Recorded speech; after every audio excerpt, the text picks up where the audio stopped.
Divide natin ng 4%.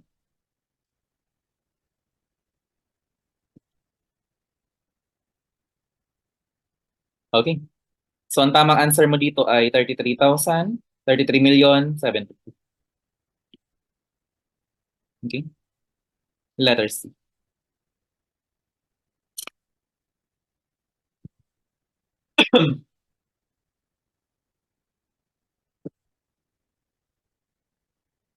Okay, so let's answer number 16.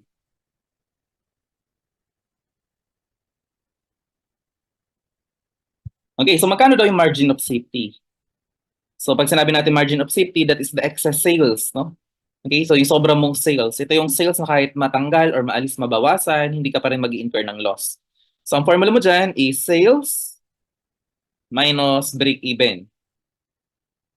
You'll get the margin of safety. In peso yan. Okay?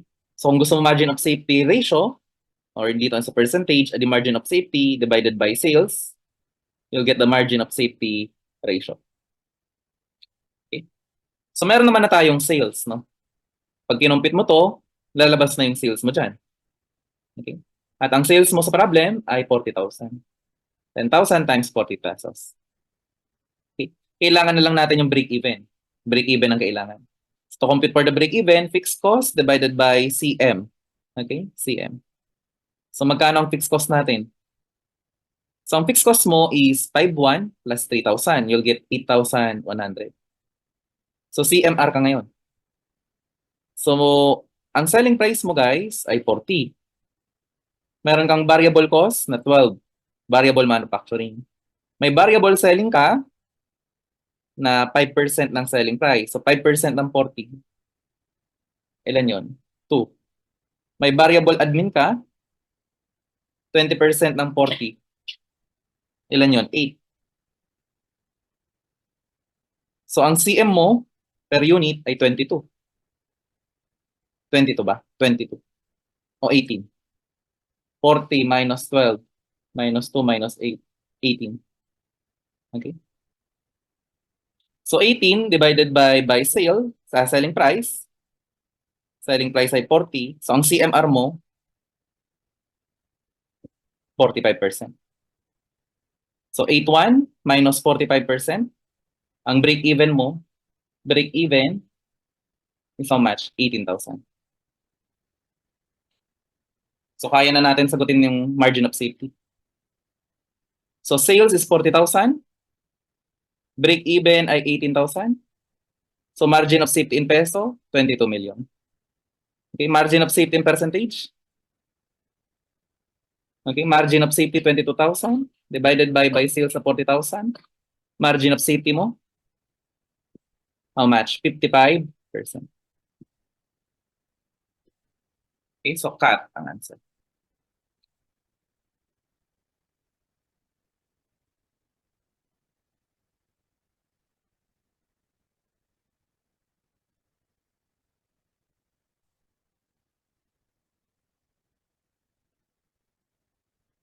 Next, number 17.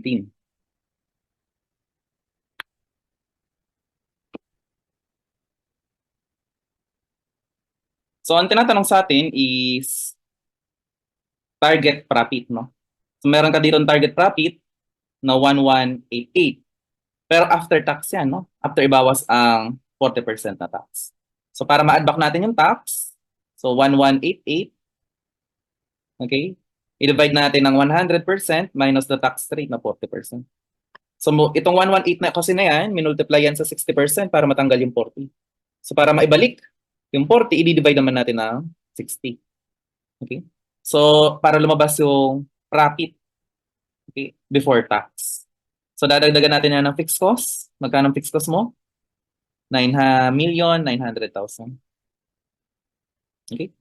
So, since peso ang tinatanong, i-divide mo yun ng CMR. Okay? So, kung ang selling price mo ay 40, ang variable cost mo ay 18, okay, ang CM mo 22. So 22 divided by 40, di 55% ang kanyang CMR. 55%.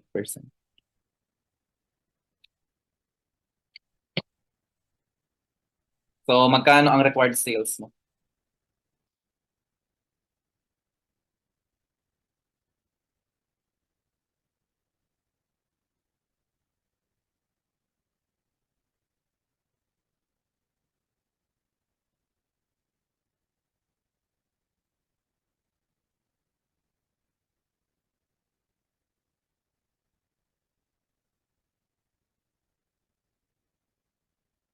Okay, so answer,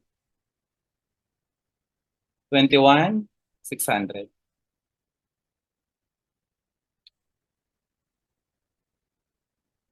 Okay, next. Compute for DOL. So, pag sinabi mong DOL, it mina-measure niyang alin? Sensitivity of profit, okay, to sale.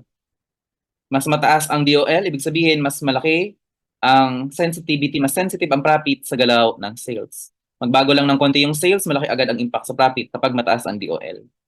So, to compute for DOL, adi CM lang yan, divided by profit. Yan yung mga isa sa mga formula natin. Okay? Pero meron pang ibang formula sa DOL. Okay? Pero dito, obvious naman kung anong formula gagamitin.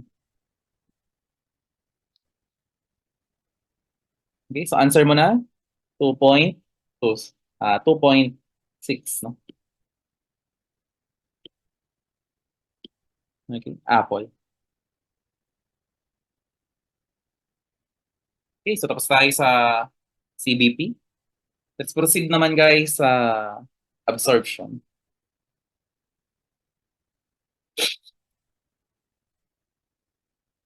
Okay, so nire-reconcile dito, no?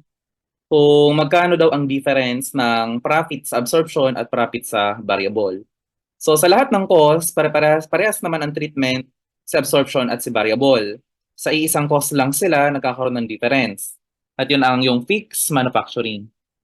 Kasi tatandaan sa absorption, ito ay tinitreat as product cost.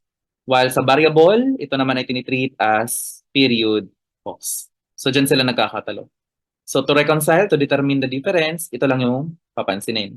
So to compute, fixed cost, 180. I-divide mo lang ng number of units produced. Number of units produced, 100,000. So fixed cost per unit is 18. Okay. Multiply mo lang ng change in profit, change in inventory. Nagbago ang inventory natin, 10,000 minus 80,000, the difference is 20,000.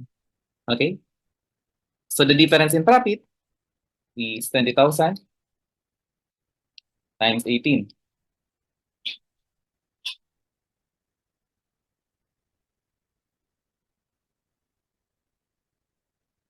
1.8 lang pala to guys, hindi 18. 1.8, ito ay 20,000. So answer mo na ay 36 difference. Okay? So sa absorption, ito ay tinreat as inventory pa. Part pa yan ng inventory mo. Hindi pa yan ina-expense sa absorption. Pero sa variable, ito ay in-expense na kaagad. So, letters yung answer.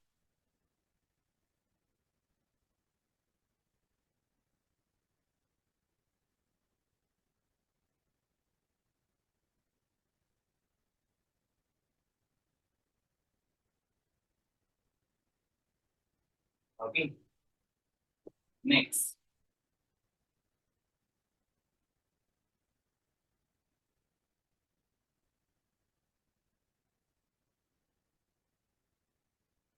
For number 20, so, since nakita niyo yung sagot, ang tamang sagot dyan guys is letter A.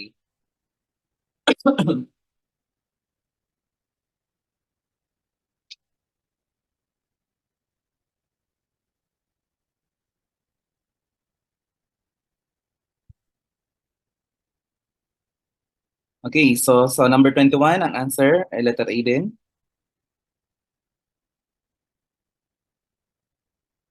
Okay, so let's answer number 22. So ang tanong niya, magkano daw yung ending inventory under absorption? Remember, sa under absorption, or mas kilala rin sa pangalan na full costing, okay, ibig sabihin, lahat ng product costs will be treated as product costs. Okay, so DM, DL, variable overhead, at saka fixed overhead. Okay?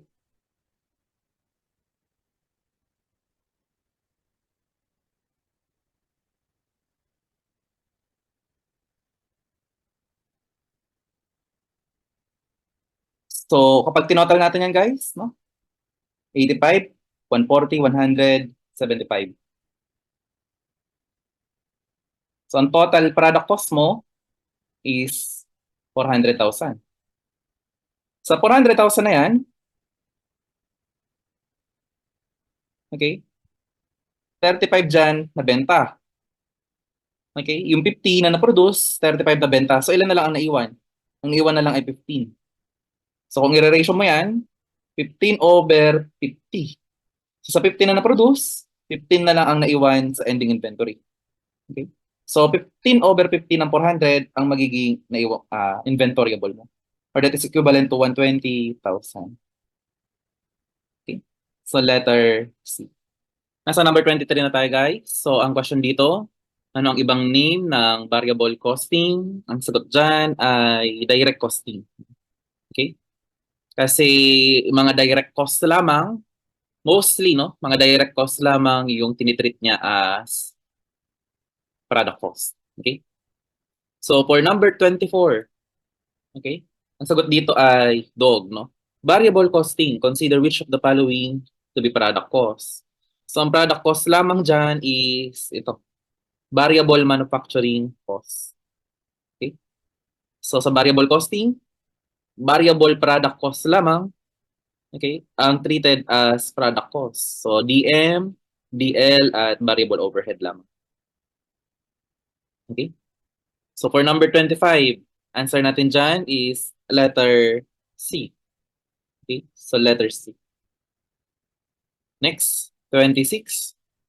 Okay? So, relevant costing.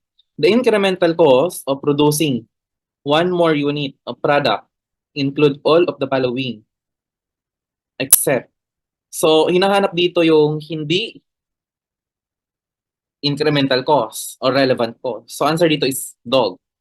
Fixed cost. Okay? So, as a general rule, ang fixed cost ay irrelevant. Pero na lang kapag sabihin sa problem. So, kapag ganito, wala naman sinabi about fixed cost kung avoidable or hindi. So, we will assume unavoidable. It's the general rule unless otherwise stated, no? So, dog ang answer. Okay? Number 27. So, salaries you could be earning by working rather than attending college are example of, so, opportunity cost again yan, guys. Okay? So, yung income for GAN, no? Income for GAN. Okay? Because of choosing one alternative over the other, ang tawag mo dun ay opportunity cost. Number 28. Relevant cost or make or buy include. Okay? So, ano ang relevant cost sa make or buy? Ang answer natin dito, guys, ay letter boy. Okay? So, yung currently used manufacturing capacity that has alternative use. Okay? So, kapag ito yung tinatawag na opportunity cost, no? So, kung yung plant mo or yung factory mo ay hindi mo nagagamitin kasi bibili ka na lang sa labas, hindi ka na magmamanufacture, pwede mo siyang parentahan sa iba. Yung pagpaparenta mo sa iba, ang tawag doon ay alternative use. Okay? So, opportunity cost mo yun. Yun yung kikitain mo kapag ikaw ay nag-buy. Pero kapag nag-make ka, adi for ganyan, magiging opportunity cost. Okay? So, computation tayo, guys. No? Dito tayo sa number 29 to 31. 29 to 31.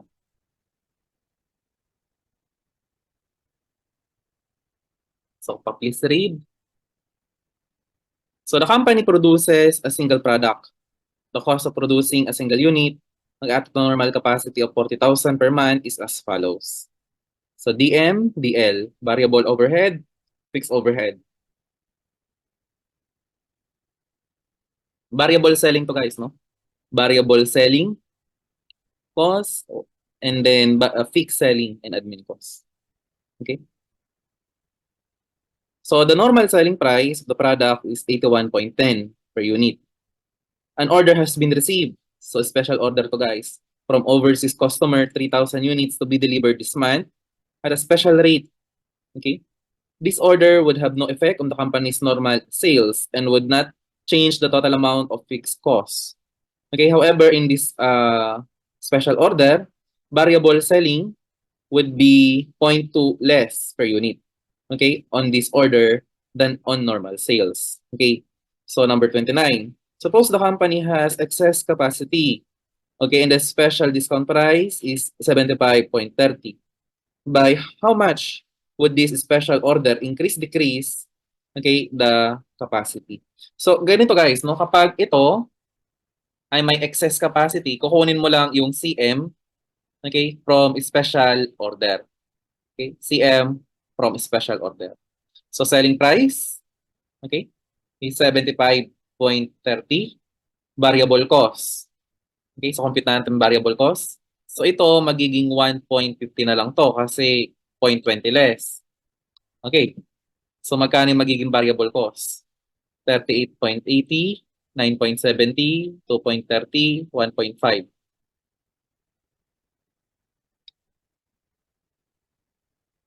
Okay, so that will be 52.3.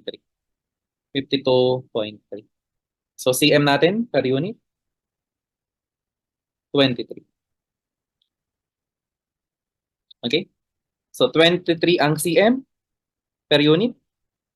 Multiply by the number of units, 3,000. 3,000 units. Okay? So ito na yan guys. So CM from special order is 69,000. So mag-increase siya 69,000. Okay? So guys, kapag may excess capacity, probably, no, most of the time mag-i-increase yan. Okay? Mag-i-increase yan. Or ikaw ay kukunin mo yung special order, mas beneficial. Kasi wala ka ditong forgot income eh. Okay? Ayan.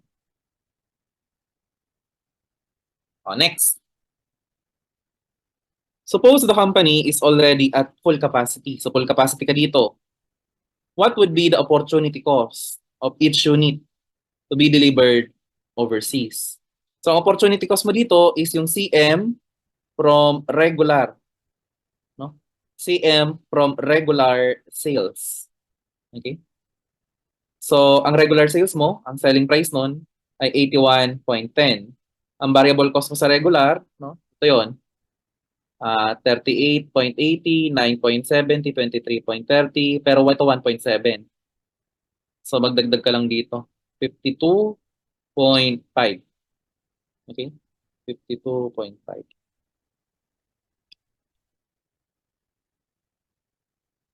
So, answer mo na dito, 28.6.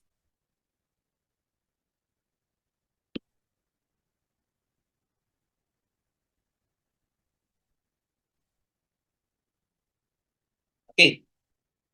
Next. Suppose the company does not have enough capacity to produce all the units for the overseas customer. And accepting the special order would require cutting back 1,000 units of regular. What is the minimum acceptable price? So, yung minimum price, guys, no? Ang formula mo dyan is the variable cost ng special order plus CM, okay, yung sa regular order. Okay, yung CM for gun.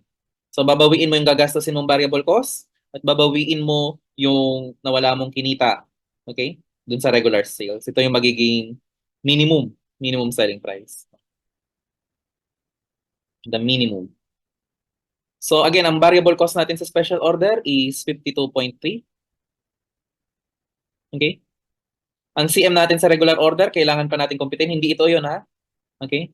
Kasi ito sana, 28.6 sana yan, kung at capacity, full cap or no excess capacity. Dito kasi, no, meron kang excess capacity pero hindi enough. So partial excess lang 'yan ang tawag. So kumpitin natin yung foregone CM. Okay? So ang CM natin sa regular is 28.6. Okay, per unit. Okay, so 1,000 units yung kailangan natin i-forgo.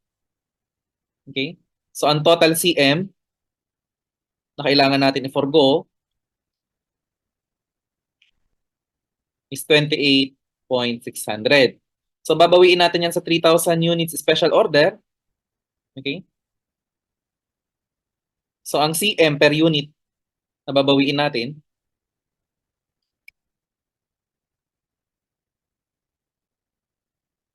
is 9.53. Okay, so 9.53. 9.53. Okay, so ang minimum selling price, ano siya guys? 81.83.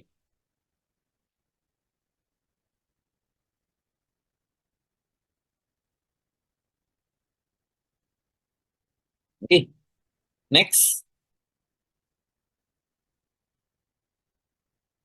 So si company, no, manufactures plugs used in manufacturing cycle at a cost of 36 per unit. That includes 8 pesos of fixed overhead. Okay? So kung 36 ang total cost, ang fixed cost ay 8. Okay? Magkano ang variable cost? 28. Si company kailangan mag-manufacture ng 30,000, no? 30,000. Okay? Annually yan ang demand. So may special order. Okay? Ang special price ay 33 pesos. If the company decides to purchase, no, 60,000 of annual fixed overhead applied will be eliminated. Okay? And the company may be able to rent the facility for manufacturing the plugs, no? So ito pala ay make or buy, no? Make or buy decision. Okay?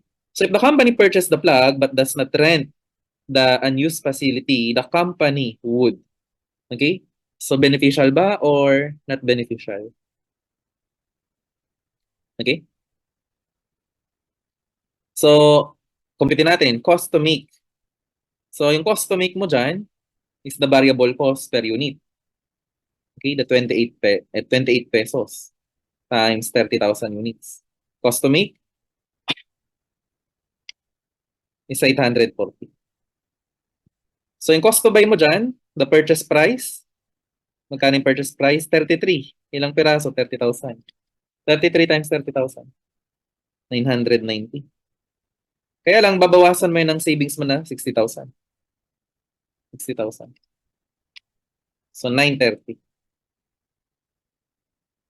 Okay?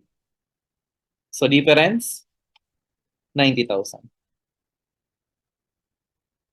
So, ang tamang decision dyan is i-make mo siya. Okay? Mas beneficial sa'yo na 90,000. Pag binay mo siya, lugi ka, 90,000. Ang gusto niya dito, naka per unit. So, convert lang natin yan per unit. I-divide natin ng 30,000. 90,000 divided by 30,000. So, answer mo dyan ay 3. So, lugi ka ng 3 per unit. Dog ang answer. So, if the company are purchased, the plugs are purchased and the facility rented, okay, and the company wishes to realize 100,000 in savings annually. So, to achieve this goal, the minimum annual rent on the facility must be, okay, must be. So, work back ito, ano? Kukumpitin mo yung rent. So, work back. Try natin dito, guys.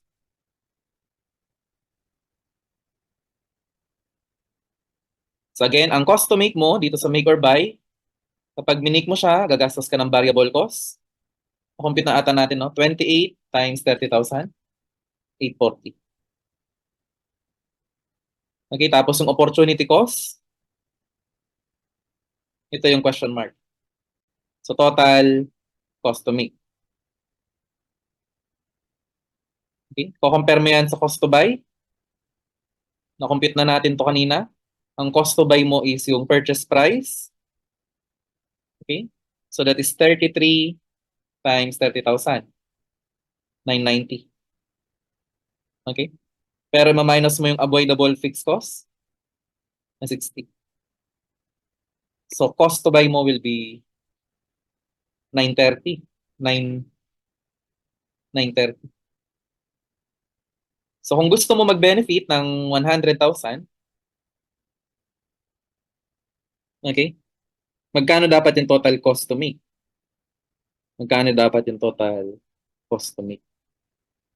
So dapat mas malaki yung total cost to make mo. Okay? So work back mo to. Bali ito ay 100 plus 930 ay 1,030,000. Okay? So anong amount yung kailangan mong ilagay dito? Okay? Pag dinagdag mo sa 840, lalabas 1,030,000. So answer mo dyan is letter dog. 190. So 190 ang answer.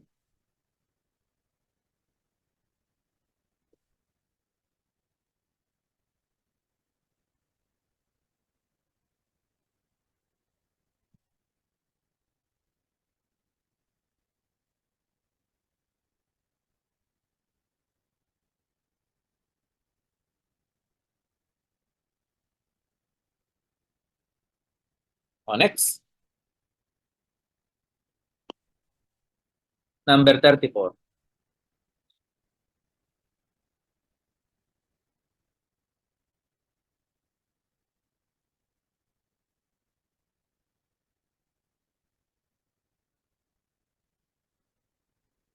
So sino daw ang pinaka-profitable?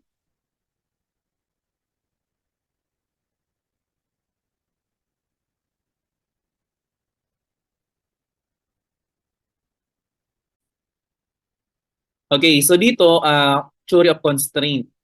So meron ka lamang 3,000 hours at gipit ka, no, sa machine hours para makapag-produce ng iyong demand. Ngayon, kailangan mo i-allocate yung 3,000 hours mo sa apat mong apat, apat mong products. So kanino mo siya i-allocate? Sa most profitable product. Pero paano mo ma-determine kung sino yung pinaka-profitable product? Okay? So ang magiging pabasahan mo dyan is CM per constraint, no? So magiging basehan mo will be the CM per constraint. Okay? So in our case, CM per machine hour. Okay? Kasi siya ang constraint. So kunin mo muna yung CM per unit. Tapos convert natin sa CM per constraint. So si product A, 15 minus 7 ang kanyang CM ay 8. Si product B, 8 minus 11 ang kanyang CM, 7. 20 minus 10, adi 10. 25 minus 16, adi 9. Ngayon, anong gagawin mo sa 3, sa 4, sa 2, sa 3?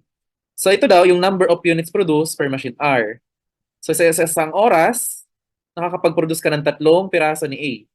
Sa isang machine hour, nakakapag-produce ka ng 4 na piraso ni B. Okay? So titingnan mo lagi kung paano in-express yung constraint. Okay? So katulad na ito, no? Number of machine hour. Number of units produced. Yung units produced mo, yan yung output mo. Okay? Para mapakapag-produce ka niyan, kailangan mo ng machine hour. Yun yung naman ang yung input. So kapag output over input, ang gagawin mo operation dyan is i-multiply mo yan. Multiply. Okay? So isang piraso na product A, 8. So kung sa isang machine hour, makakapag-produce ka ng 3 piraso ni A, adi 8 yung ma-earn mo. So times 3 mo yan. Okay? So ang CM per hour ni A ay 24. Ang CM per hour ni B ay 28. Ang CM per hour ni C ay 20. Ang CM per hour ni D ay 27. Okay? So mag-iiba ang kwento kapag ang in-express niya input over output. So for example, ang sabi niya, kailangan ng 3 hours kada isang unit. Okay? So 3 hours yan yung input mo. Isang unit yan yung output. Kapag ganyan niya sinabi, hindi na multiply yan. Ang gagamitin mo dyan, i-divide mo yan. Okay? I-divide mo siya. So lagi kang mag-ingat kung input over output or output over input. So in our case, ang pinakamataas dito is 28. So si B ang answer. Yan, si B.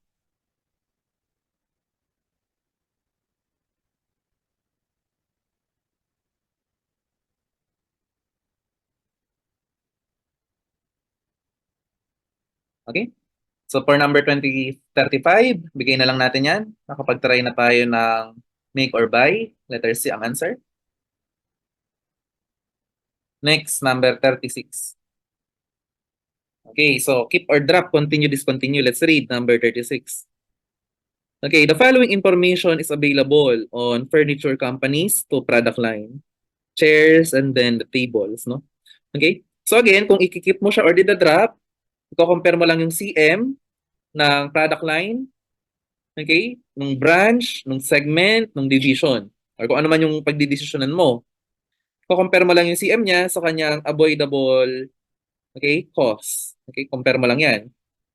Okay, so kapag positive yan, dapat i-keep mo lang siya. Malulugi ka kapag dinrop mo or i-discontinue. Pero kapag nag-negative yan, dapat mo siyang i-discontinue. Ano bang pinag-uusapan dito? Product line na table. Ano ba CM niya? 48 minus 30, adi 18. Magkano yung avoidable cost? Okay? So, ang avoidable cost niya ay 12,000. Okay? Ngayon lang, meron siyang potential income. Okay? May potential income ka. Ngayon, kapag dinrop mo siya, adi kikitain mo. Pero kapag kinip mo siya, adi mapo-forgan, magiging opportunity cost yan. Okay? So, kapag may opportunity cost, adi cost yan, gastos, minus natin, 24. So, ang tamang decision dito is drop. Okay? So, i-drop mo siya, kikita ka ng 18,000.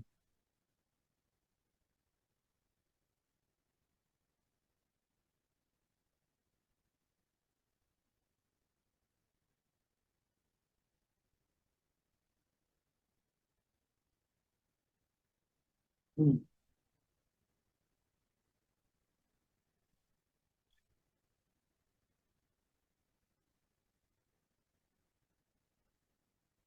Okay? So next, number 37. Ano daw ang isang budget? Budgeting na tayo. Okay? So, ang budget is the quantification of your plan. So, kapag meron kang plano, no? Okay, quantification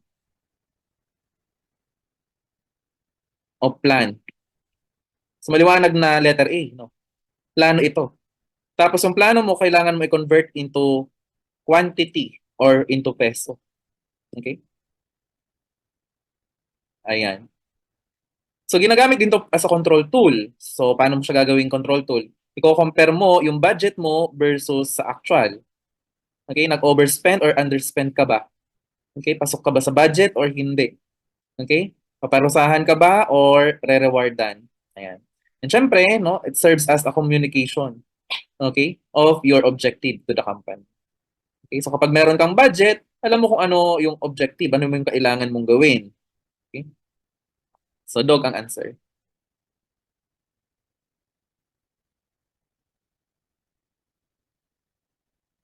Okay, so number 38.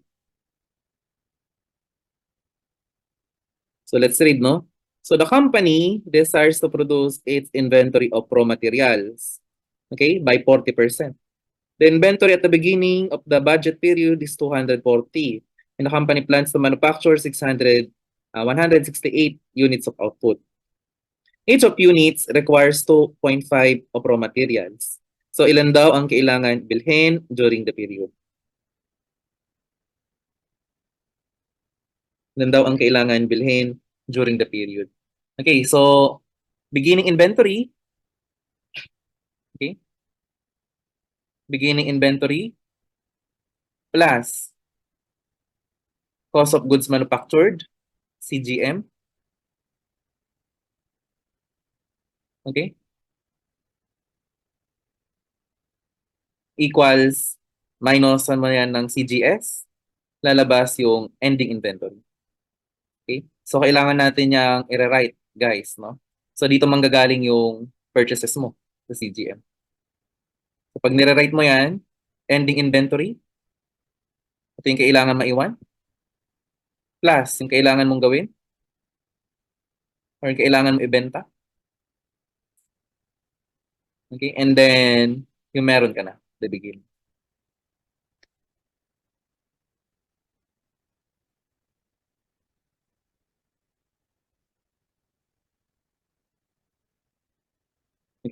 So, lalabas yung CGM mo. So, sa problem, binigyan niya na yung CGM. Ilan ang units ang kailangan mong i-produce? 168. Okay? Tapos, multiply mo yan ng standard input. So, ang standard input mo ay 2.5. Okay? So, raw material use,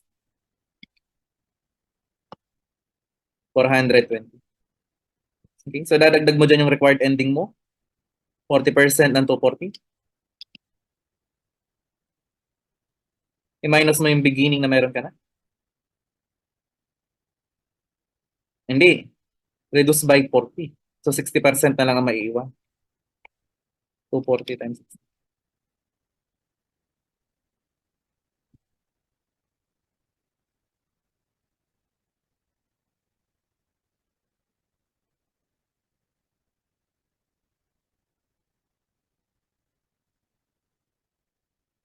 Okay, so ang kailangan mong bilhin ay 324.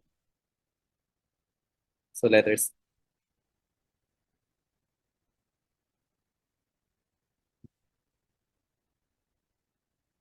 Okay, number 39. A budget, no, it is an quantification of your plan. It helps translate strategy into action and it aids coordination. So, letter dog, ang answer. For number 40, bigay ko na lang yung answer. For number 40. Letter cat. For number 41, bigay ko na lang yung answer. Letter apple. So, this time, horizontal analysis. So, again, sa horizontal analysis, kilala rin siya sa pangalang trend analysis, no? Okay? So, as the name suggests, trend. So, tinitingnan mo dito yung pattern. Okay?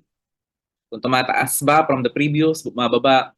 Okay? So, yung pattern, yun yung magiging basis mo as to kung magkano sa tingin mo yung posibleng magiging figure niya the following year. Okay? So, syempre, depende kung ano ina-analyze mo. Dito, ang ina-analyze mo lang ay single account in the FS. So, kung sales, puro sales lang, pero different period.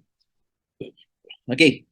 So, usually, tatanungin ka dito ng percentage of increase. So, kapag tinanong ka percentage of increase, so yung current year amount, ma-minus mo lang ng base year, i-divide mo lang ng base year. So, for example, tinanong ka percentage of increase sa 2020. So, current year, 55,000 minus the base year, 50,000 divided by the base year, 50,000. So, meron kang 10% increase. Yan, ganyan mo siya ipapakita. Ang problema dito ay hindi naman increase, no? Hindi naman percentage increase ang kanyang tinatanong. Ang tinatanong niya ay trend percentage. So kapag trend percentage, ang formula lang yan, okay? So current year divided by the base year. So take note, pag sinabing base, fix yan, hindi yan magbabago. Okay? So yan ay fix, hindi yan magbabago. So usual ang base year, dapat i-mention yan sa problem. Sasabihin sa problem kung sino yung base year. Ngayon, if ever hindi minention sa problem yung base year, silent, so pipiliin mong base year yung earliest year available. Okay, yung earliest year available.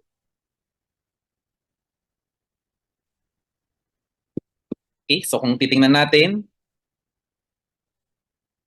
yung trend percentage sa 2019, so current year is 50,000 divided by 50,000, that is 100% yung kanyang trend percentage. For 2020, 55,000 divided by 50,000, percentage is 110. For 2021, so that will be 56,000 divided by 50,000, that is 112. Finally, for 2022, 53,000 divided by 50,000, that will be 106.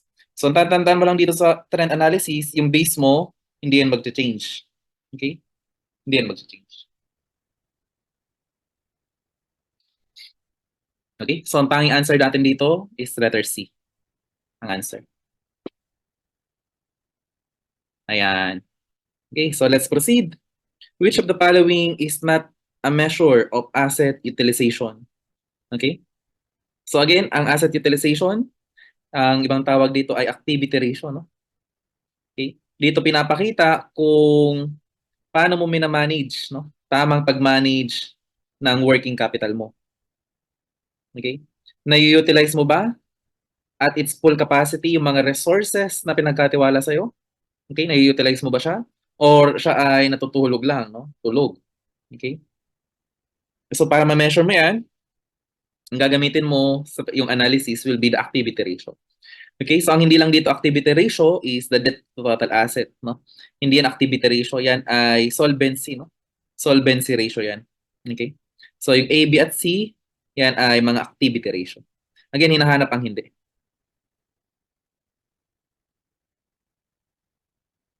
Okay. Wait lang guys, magcha-charge lang. Low.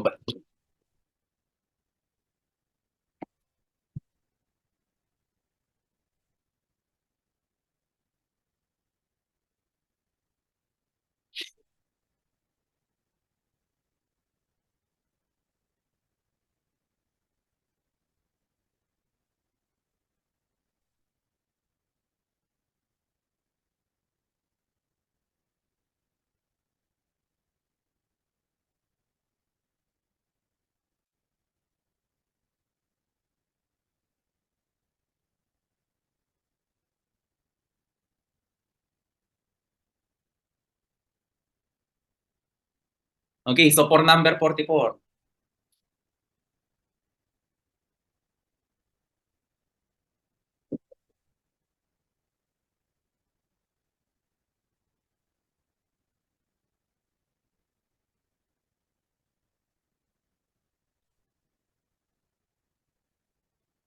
So ang kanyang first question dito ay inventory turnover. Okay? So again, ang inventory turnover, mine-measure mo kung gaano mo na-utilize yung inventory mo. So ibig sabihin, kung ikaw ba ay meron fast-moving or slow-moving inventory, dito mo siya ma-measure. Yung mga paninda mo ba ay mabilis na titinda or mabagal bago mo siya maitinda? Okay, slow-moving. So ang formula mo dito is CGS divided by average inventory. So take note, since income statement balance sheet, yung balance sheet mo dapat maka-average. Okay? So, CGS mo, 480. Divide mo lang ng average inventory 80,000. Okay? So, 480 divided by 80, you'll get 6 times. So, 6 times na ulit ang isang cycle na ikaw ay bumili at yung binili mo na itinda mo. So, 6 times na ulit ang cycle na yan. Next, AR turnover. Minimeasure naman nito ilang beses na ulit ang cycle na ikaw ay nakatinda at yung natinda mo ay nabenta mo. So pinapakita nito kung mabilis ba mag-turnover ang receivable, mabilis ba siyang gumalaw, mabilis ba siyang makolekta, or hindi siya mabilis makolekta. Madalas mo ba siyang nagagamit or hindi mo siya masyadong nagagamit, natutulog lang yung receivable mo. Hindi mo nagagamit in generating revenue. So ang formula nito is credit sales divided by average AR. So since income statement balance sheet, yung balance sheet mo naka-average. Okay? So magkano ang credit sales? 80,000. Okay? So magkano ang average inventory? 133,300. Inventory na tuloy, average AR. So 6 times din siya, guys. 6 times. So answer mo dyan, letter C. Next, ang tinatanong dito is return on asset. Okay? Or ROA, no? And again, pag sinabi mong return, ang tinutukoy niya dito ay profit. Okay? At kung saan siya magre-return. So yung kung saan siya magre-return, ito yung gagamitin mong denominator. So profit divided by asset lang yan. So ROA again, profit divided by asset. Since income statement balance sheet, yung balance sheet naka-average. Okay. So magkano ang profit? 24,000. Magkano asset? 300,000. Kung mapapansin mo guys, walang way para ma-average mo yung total asset, no? Hindi given yung beginning. Okay? So we will assume na kung ano yung ending, yun na yung average. So 8% return on asset.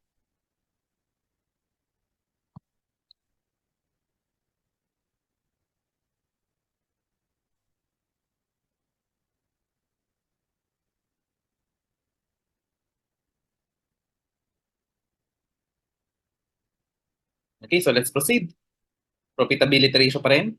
So 1 minute ka muna guys para basahin itong problem na to. 30 seconds lang.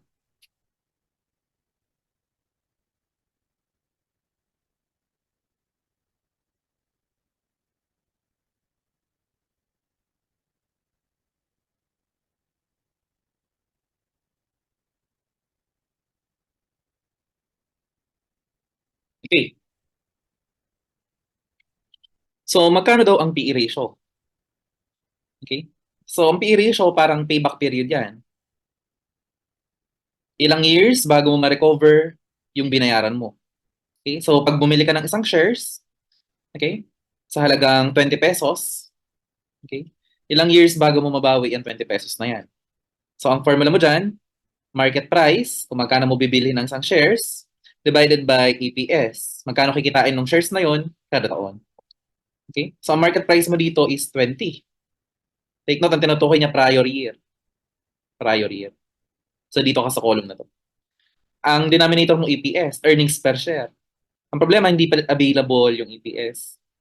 Take note, ang EPS, available lang yan sa mga common stock. Okay?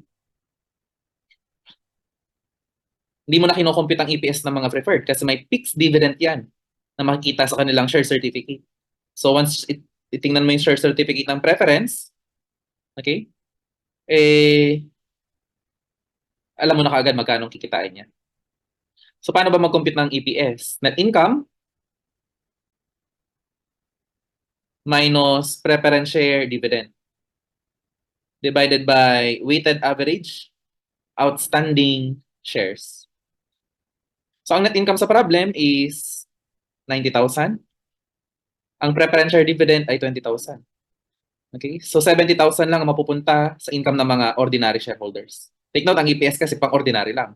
Kaya income lang sa ordinary kukunin mo. Alisin mo yung para sa preference.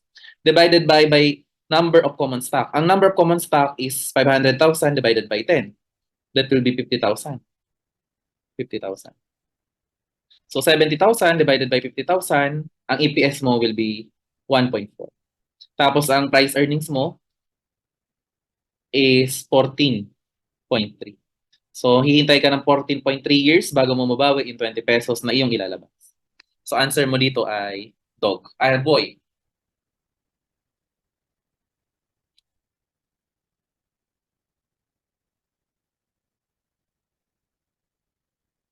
Okay, next.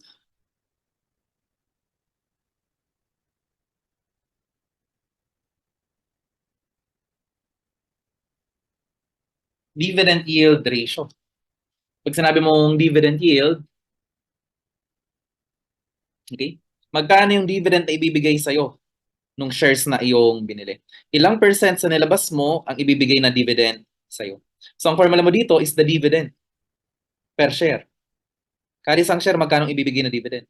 Divided by market price per share. So magkano yung dividend na matatanggap mo, i-divide mo lang, magkano yung nilabas mong pera. So ilang percent sa nilabas mong pera ang matatanggap mong dividend? Okay? So ang tinutukoy niya ay current year. Okay? So magkano ang dividend per share? Ang total dividend ay 65. Ang number of share, 50. So 65 divided by 50, ang dividend per share mo is 1.3. So dividend per share, 1.3. Divided by price, 2.5. Take note, current year. So 1.3 divided by 2.5. So that is 5.2%.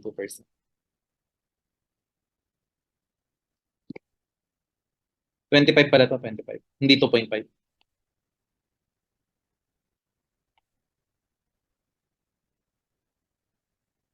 So pag naglabas ka ng 25 pesos ngayon, 2.5% niyan, matatanggap mo yung dividend kada taon.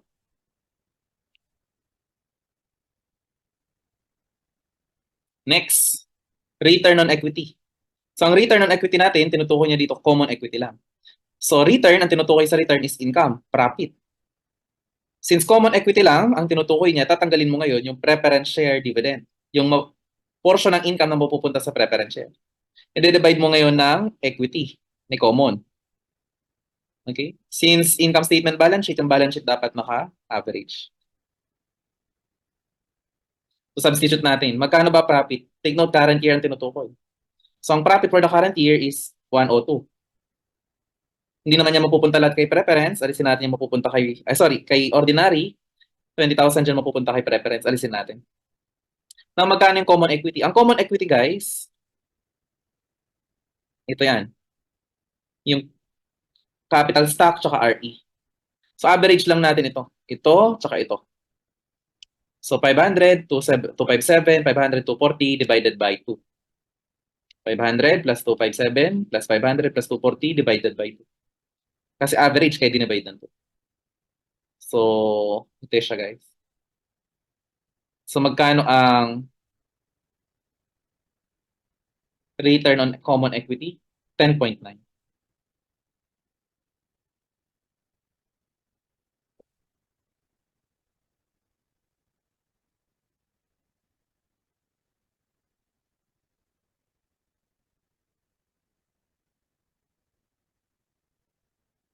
Okay.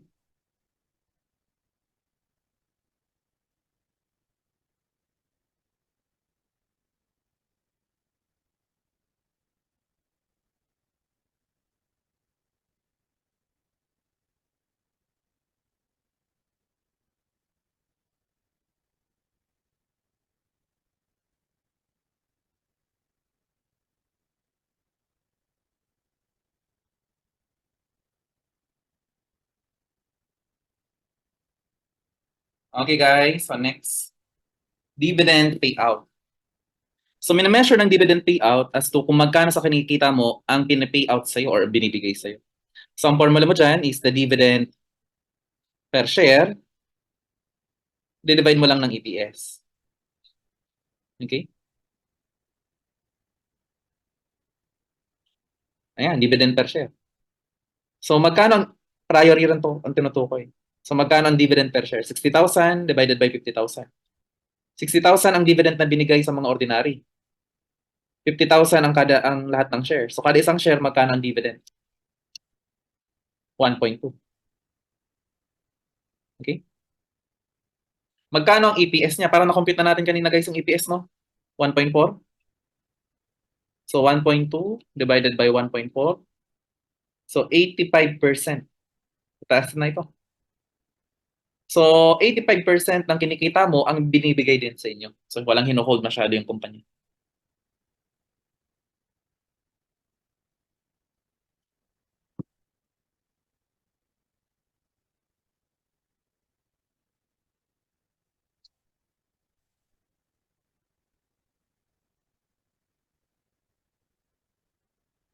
Okay? Next.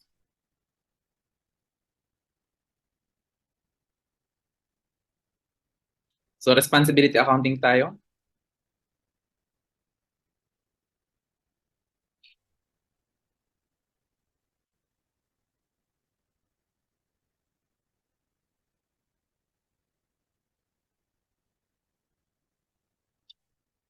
There is a lack of goal congruence when. So, ano na nga ang goal congruence? So, kapag ang goal ng individual or division is same sa goal ng whole organization, mayroon kayong goal congruence. Okay? So, kapag hindi ka makasarili, na sariling goal mo lang ang inaatupag mo, okay, may goal congruence, no? Pero kung yung ang inaatupag mo ay yung sarili mo lang kapakanan, okay? Nagiging selfish ka. Okay? So, hindi na goal congruence ang tawag doon. Okay, so, ano ang sagot dito sa 51? Okay, so letter D. So, kapag ang manager, okay, ang inaatupag lang niya yung goal ng kanilang center, hindi ng buong organization, walang goal congruence dyan. Okay. Sub-optimization ang meron dyan. Next, a responsibility center, well, the manager held responsible for revenue. Kapag revenue lang ang responsibility mo, ikaw ay revenue center. Revenue center.